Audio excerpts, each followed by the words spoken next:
1,000 miles. 12 dozen breakdowns and nervous, a bunch of broken laws, and one too many midnights later, I have come here.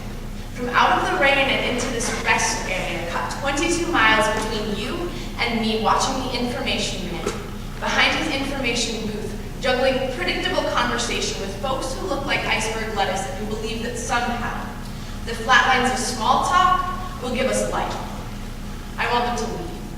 Like a big deal orchestra removing itself from the string section so I can fiddle with fate and make music. There's a distance the size of bravery. It forms like words in the mouth of a baby, reaching out to the point where all things meet. On the one end of it sits the information man, who I imagine holds down a second job as church bartender behind locked doors leading to the bell towers. We are not allowed to see sinners.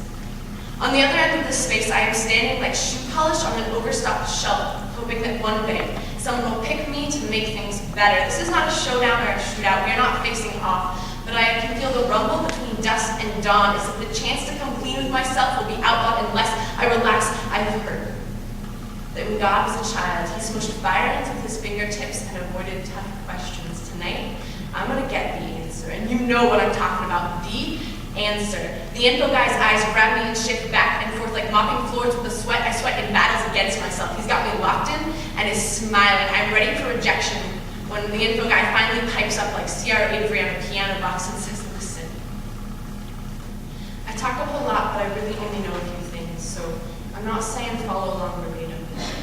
I'll just tell you the things I tell myself, the things I know. You can see what sticks.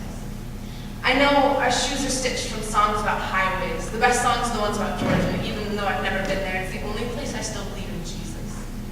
I know no matter what you believe in, you've got to spare yourself the futility of making fun of God, because that guy hasn't even talked in like ever.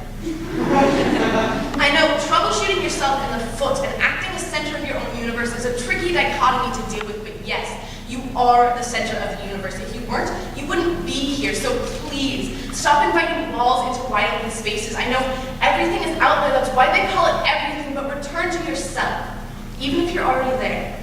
Because no matter what you do or how hard you try or where you go, the only person you are ever going to get to be, and I know it,